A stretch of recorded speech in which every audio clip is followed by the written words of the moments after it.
الله الرحمن الرحيم حضرت عبد الرحمن بن عوف رضي الله تعالى عنه से वर्णित हुजूर सल्लल्लाहु अलैहि वसल्लम इरशाद फरमाते हैं তিনটি জিনিস কিয়ামতের দিন আরশের নিচে থাকিবে। প্রথম কালামে পাক, উহা সেদিন বান্দার জন্য ঝগড়া করিবে। এই ঝগড়া মানে হল জোরদার সুপারিশ। এই কোরআনের জাহের ও বাতেন দুইটি দিক রয়েছে। এই কোরআনের জাহেরও আছে, বাতেনও আছে। আবিধানিক অর্থটাকে বলা হয় জাহের। অভিধানিক অর্থ বোঝা যায়, এটাকে কি বলো? জাহের। আর তাসাউফের লাইনে, দিল পরিষ্কার করার লাইনে সাধনা করার পরে তার আরো অর্থ বুঝে আসে, সেইটাকে বলা হয় কোরআনের বাতেন। কোরআনের বাতেন অভিধান জানে, সে তো তর্ক করতে পারবে। এটার নাম কি? কোরআনের জাহের। আর দিলকে পরিষ্কার করার জন্য, আয়নার মতো করার জন্য আল্লাহ সোহবতে অনেকদিন থাকতে তার একটা অর্থ বুঝে আসবে। এটা কি? ওটার নাম হলো বাতে। আমি একটা উদাহরণ দিই। সুলাইমান আলাইহিস সালাম যে বিলকিসকে চিঠি দিলেন, তো তুমি তাকব্বুর না করে আমার কাছে চলে আসো, আমার কাছে চলে আসো। এই চিঠি বিলকিস তার মন্ত্রী পরিষদকে শোনাই দিল। তারা বলল যে সুলাইমানের কথা মান্য করা আপনার জন্য জরুরি না, আমাদের সেনাবাহিনী কোনো ছোটখাটো না, আমরা ওনার সাথে কি করতে পারবো, মোকাবেলা করতে পারবো। তো বিলকিস বললেন না, আমি ঠিক করছি। ইন্নাল মুলুকা ইযা দাখালু ক্বারিয়াতান নাফসাদুহা ওয়া জাআলু আইজ্জাতা আহলিহা আযিল্লাহ। বিলকিস বলল যে এই ধরনের রাজা বাদশারা যখন কোন এলাকায় আসে, তো তারা তার মোকাবেলায় টিকতে পারে না, ধ্বংস হয়ে যায়। ইন্নাল মুলুকা ইযা দাখালু ক্বারিয়াতান নাফসাদুহা ওয়া জাআলু আইজ্জাতা আহলিহা আযিল্লাহ। আর ওখানে যারা সম্মানী লোক, তারা সব বেইজ্জত হয়ে যায়। এই কথা আমি বলব। শাস্তি কষ্ট নেই। রাজা বাচ্চারা কোনো জনপদে আসলে ওরা রক্ষা নেই, ওরা হারবেই, সব বরবাদ করে দিবে। কিন্তু এটা বাতিনি মানা। বাতিনি মানে কি? মানুষের দিল, এটাও কিন্তু একটা জনপদ। এই দিলের মধ্যে যখন আল্লাহ আসেন, আল্লাহ আসে মানে কি? আল্লাহ তো আসে, তার মহাব্বত, তার মারেফাত। আল্লাহ আসার কি অর্থ? বাইতুল্লাহ মানে আল্লাহর ঘর, ওই ঘরের মধ্যে আল্লাহ থাকে বসে, এই অর্থ। ওই ঘরকে সম্মান দেওয়ার জন্য আল্লাহর ঘর বলা হয়েছে। আমাদের ঘরে আমরা বসবাস করি, ঘুমাই, ওইরকম ঘর না। এই ঘরে আল্লাহ বসবাস করে, ঘুম আসলে ঘুমান, আল্লাহ কি ঘুমায় নাকি? আরো কেন এলেন শক্তি কুদরত সব জায়গায় আল্লাহ নিরাকার না। আবার আমাদের মতো আকৃতিও না, নিরাকারও না, মাকলুকের মতো আকৃতি না, তার নির্দিষ্ট আকৃতি আছে, কেউ বুঝাইতে পারবে না। জান্নাতে গেলে দেখা যাবে আল্লাহর আকৃতি কি। এত তো হলে মাকলুকের মতো না, সৃষ্টজীবের মতো না, কি তাহলে আমিও বোঝাইতে পারবো না, কেউ বোঝাইতে পারবে। তো জান্নাতে যাওয়ার পরে আল্লাহর দিদার যখন নসিব হবে, আল্লাহর দিদার যখন নসিব হবে তখন বুঝতে হবে।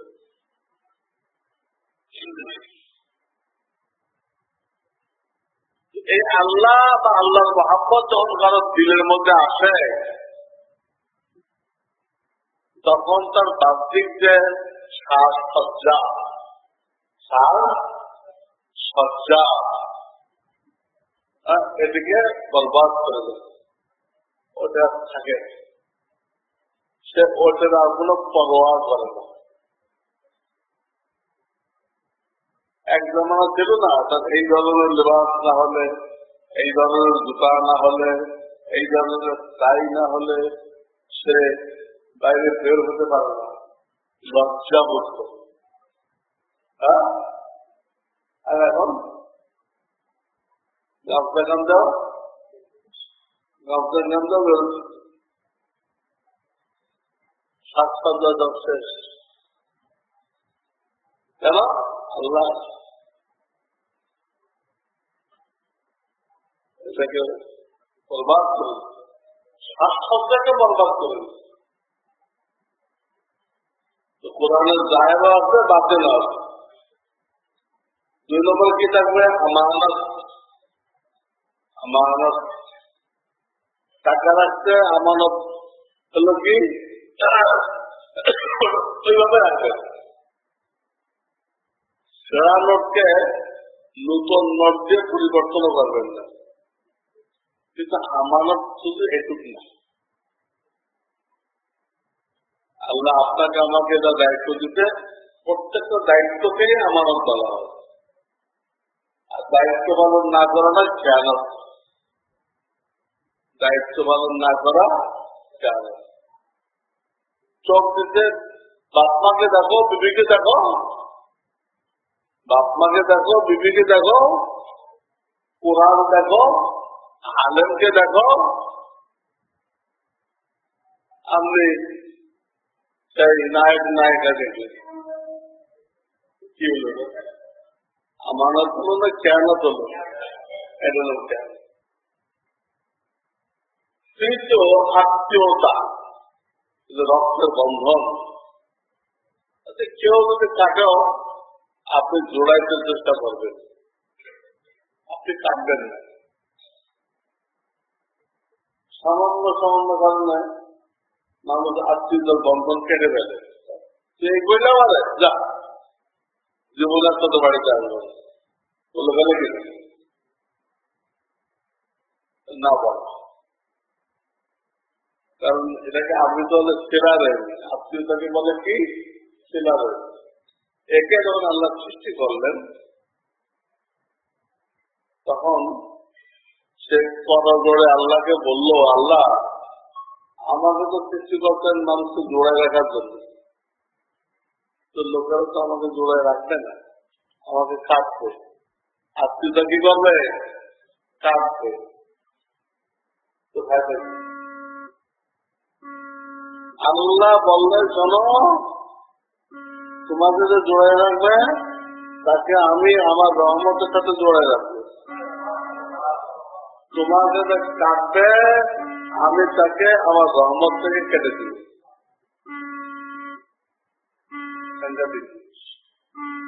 এই জন্য নত হইতে হবে, বিনয় হইতে হবে, ছোট হন।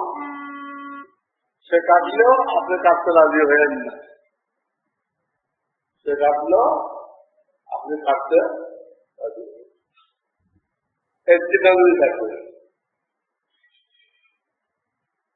ইহা সেই দিন উচ্চ আওয়াজে বলে থাকিবে যে ব্যক্তি আমাকে রক্ষা করিয়াছে, মানে আপনি তো ঠিক আছে, আল্লাহ তাআলা তাহাকে আপন রহমতের সহিত মিলাইয়া দিন। আর যে ব্যক্তি আমাকে ছিন্ন করিয়াছে, আল্লাহ তাআলা তাকে আপন রহমত হইতে পৃথক করিয়া দিন। এই তিনটা যদি সাফাত করবে, কোরআন, আমানত, আত্মীয়তা, এই তিনটা জিনিস আমরা ঠিক রাখতে চেষ্টা করবো।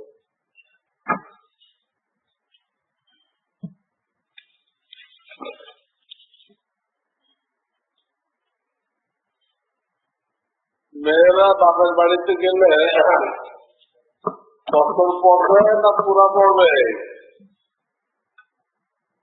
যতদিন বাপ মা বেঁচে আছে, ঘন ঘন যায়, ততদিন পুরা পড়বে। মেয়েরা বাপের বাড়িতে কি পড়বে? পুরা নামাজ। বাপ মাও নেই, জমা জমিও ভাইদের কাছে বেশি দিতে, এখন আছে ঘন ঘন যায় না, তখন কসর পড়বে। কসর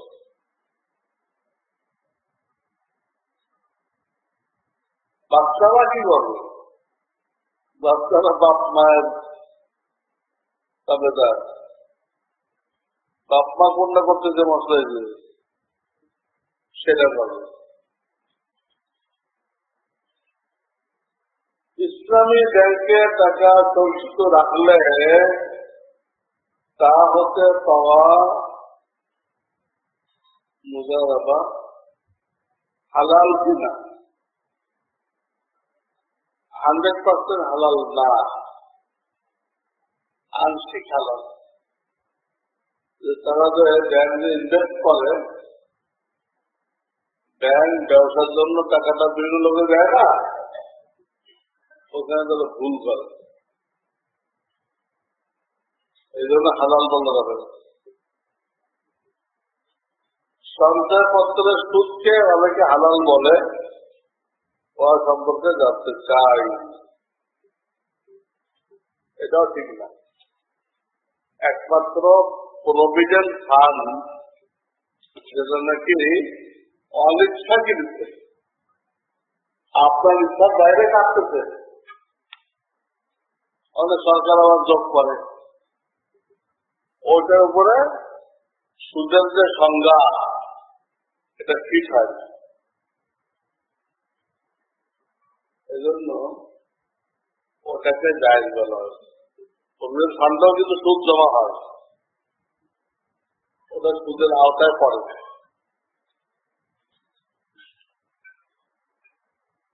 বছরের শুরুতে আমার নিকটে 1 লক্ষ টাকা ছিল এবং অল্প কিছু দিলে এই টাকা খরচ হয়ে যায়। সারা বছর আমার নিকটে আর কোনো টাকা ছিল না। বছরের শেষ মাসে আমার নিকটে আবার 20 লক্ষ টাকা আসে। এখন দেখা দিতে হবে কিনা। আমি এক সপ্তাহ বলছিলাম যে বছর অতিবাহিত হওয়ার অর্থ কিন্তু সারা বছর থাকা না, বছরের শুরুতে স্টেজে থাকা। শুরুতে তো 1 লাখ ছিল, আর বছরের শেষে 20 লাখ। তো 20 লাখ জাকাত দিতে হবে, মাঝখানে নিজাম ছিল না, এটা কর্তব্য হবে না। নিজাম পুরা হয় সেই তর্জমা না।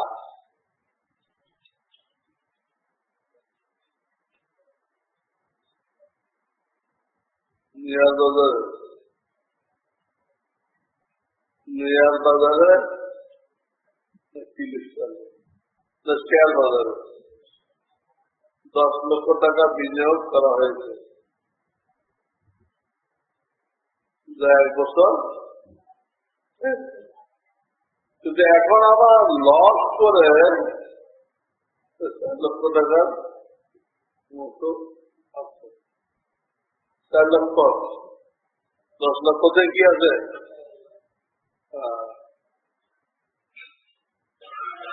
কত জোয়া দেখেন। এখন কি জাকাত দিতে হবে? হবে। বর্তমান বাজারে খুব অল্প টাকা হয়ে যায়। বর্তমান বাজারে জাকাতের নিসাব খুব অল্প টাকায় হয়। আমাকে আগে একজন হিসাব দিল 1000 টাকা ভরি রূপা। পরে আমি আরো তাকিদ করলাম, দেখা গেল না 700 টাকা ভরি। 1000 টাকা হলো অলঙ্কার মজুরি সহ রূপা দিয়ে অলঙ্কার বানানো, তাই বলে রূপার যে পাপ কোন অলঙ্কার বানানো হয় নাই, তা ভরি 700 টাকা। 700 কে গুণ দেন 52 দিয়ে, কত হয়? 35,000 টাকা হবে, 37,000 হবে। এখন 37,000 টাকা যদি কারো থাকে বছরের শুরু এবং শেষে, তো জাকাত খরচ 37,000 টাকা থাকলে জাকাত খরচ। পিতামাতা যদি বদদোয়া দিয়ে ফেলে, সেক্ষেত্রে বদদোয়া থেকে বাঁচার জন্য শরীয়তে কি কোনো উপায় আছে?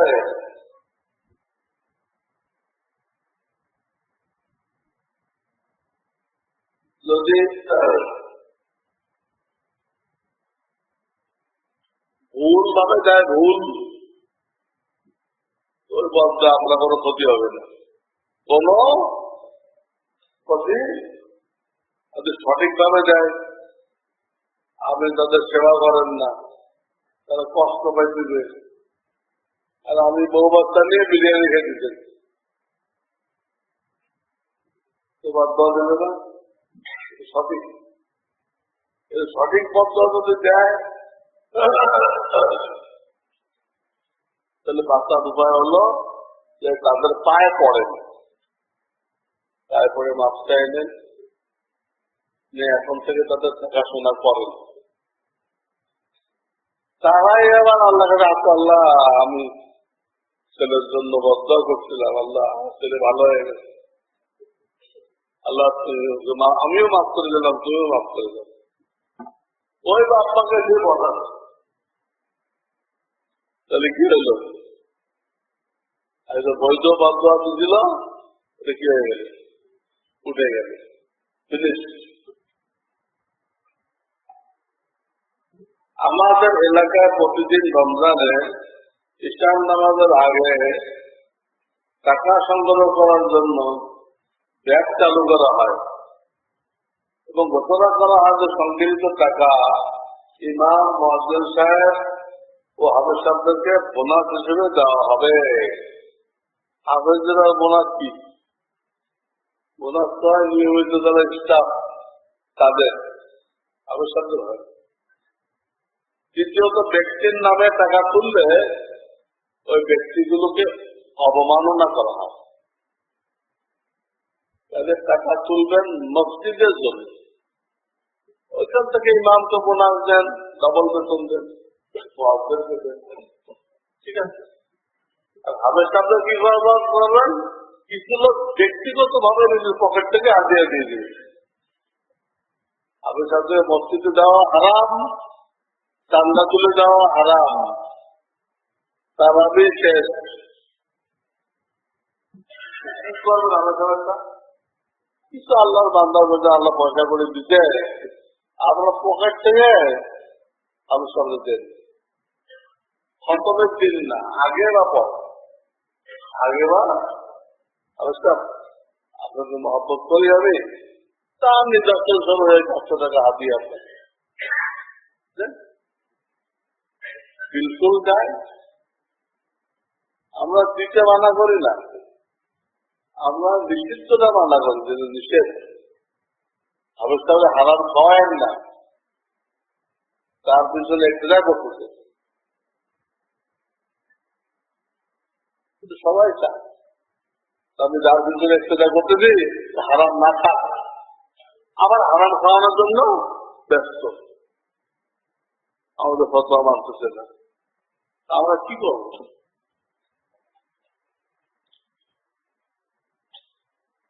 সাহাবীর আর মাত্র 5 মিনিট সময় আছে, এমন অবস্থায় আমি সাহাবী করলে মসজিদে জামাত ধরতে পারবো না, এই অবস্থায় কি করণীয়? 5 মিনিট থাকলে তো 2-3 মিনিটও খাওয়া যায়, 5 মিনিট বাকি আছে না, আরে 2-4টে খেজুর খেয়ে 1 গ্লাস দুধ খেয়ে নিলেন তো সাহাবী হয় না? না যাওয়ার ধরেন 5 মিনিট তো আরামসে জামাত ধরা যায়।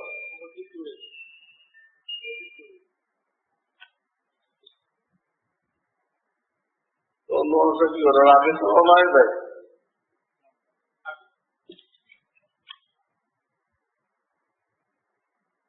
সে সাহাবী খেয়ে দেবে, ফজর নামাজে টাইম লাগে না, যত পায় তত পাবো, আগে নিজে পাবো। আমরা রাস্তাঘাটে যদি ফকির মিসকিনদেরকে দান করি, এটা কি সঠিক হবে? রাস্তাঘাটে যে পেশাদার বিক্ষোভ থাকে, এদের দান করা হারাম। কেন হারাম? এদের দান করা একটা অন্যায় কাজকে জিয়াই রাখা, এদের দান করা মানে একটা অন্যায় কাজকে চালু রাখা। এই ধরনের ভিক্ষাবৃত্তি ইসলামে নেই, যে একটা লোকরে আপনি বছরকে বছরে এক মোড়ে দেখতেছেন, বছরকে বছর এক মোড়ে আছে, সে খোঁজ নিয়ে দেখেন তার ব্যাংকেও টাকা আছে। এই ডিউটিতে সবার ব্যাংকে কি আছে? টাকা। তাও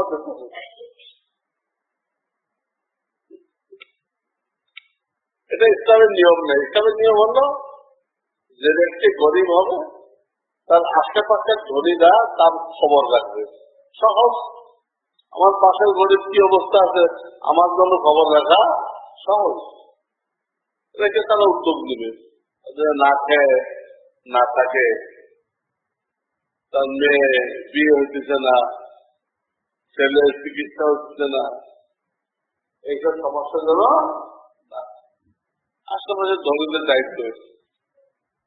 কিন্তু মনে মনে যে থাকে এদের হালাত কি, তাদের কিভাবে বুঝবেন? হ্যাঁ, বুঝবেন? রেল পেশাদার হবে ফকির, উর্দুতে হলো পেশাওয়ার, বাংলা পেশাদার, উর্দুতে পেশাওয়ার, ভিক্ষুক। এদের দেওয়া অন্যায় কাজে সহযোগিতা কোরআনে নিষেধ করা হয়েছে। তাআওয়ানুল বিররি ওয়াত তাকওয়া, নেক কাজে সহযোগিতা করো। ওয়ালা তাআওয়ানু আলাল ইসমি ওয়াল উদওয়ান, গুনার কাজে সাহায্য করো না। সূরা মায়েদার মধ্যে পরিষ্কার আছে, গুনার কাজে সাহায্য করছে হারাম।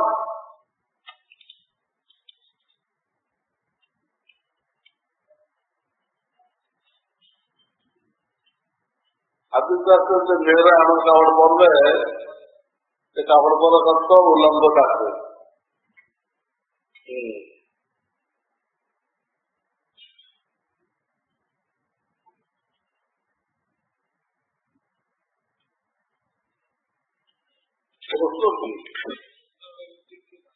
না তার ঠিক হয় কেমন? এত পাত্তা কাপড় পরা, কাপড় পরেও কি উল্লঙ্গ? সেলোয়ার পরতে সেলোয়ারের মধ্যে দিয়ে পুরা পাওয়া দেখা যায়। এখন তো শাড়ি না, তো নেট বেড়েছে, শাড়ির বদলে কি বেড়েছে? খালি শাড়ি পরলে সব অঙ্গ জাহের হয়ে যাবে, কিয়ামতের আলামত, কিয়ামতের আলামত। কিতাবে লেখা আছে কষ্ট করলে কেষ্ট মেলে, একটি শারীরিক কথা, এই কথাটার মানে কি? গ্রাম দেশের লোকেরা বলে কষ্ট করলে কেষ্ট মেলে, মানে কষ্ট করলে শান্তি পাওয়া যায়, এই বোঝায়। কষ্ট করলে এই কথা তো ভালো, আয়ের দ্বারাও খাবেন কিনা মাল উঠলি কষ্টের সাথে আরাম আছে, কষ্টের সাথে কি আছে? আরাম। কত তো ঠিক, কিন্তু কষ্ট করলে কেষ্ট মেলে এটা ঠিক না। কারণ কেষ্ট হলো হিন্দুদের এক দেবতার নাম। আপনি কষ্ট করে ওই কেষ্ট পাইলেন, তো পাইলে আরো বেশি হতে পারলেন। হিন্দুদের এই দেবতা পাইলে আরো মুসিবত না, এই জন্য কথাটা বলা হবে। জান্নাতে কি পর্দার বিধান থাকবে? নিজের স্ত্রী ও হুরগণ ব্যতীত অন্যান্য হুরদের কি দেখা যাবে? আপনার দেখার সাহায্য হবে না কোনোদিন।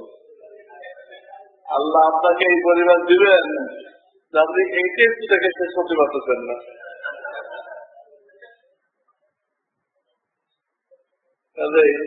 কোনো চলবে না। এক একজনকে এত নিয়ামত দিবে, আর একজনের দিকটা নজর উঠবে না।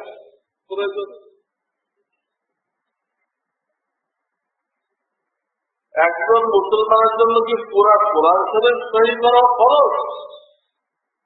পুরা কোরআন সহি করা ফরজ না, পুরা কোরআন সহি করা ফরজে কিফায়া, ফরজে। আর আম ভাবে নামাজ পড়তে যতটুকু লাগে এটুক সহি করা ফরজে আইন, এটুক সহি করা ফরজে আইন।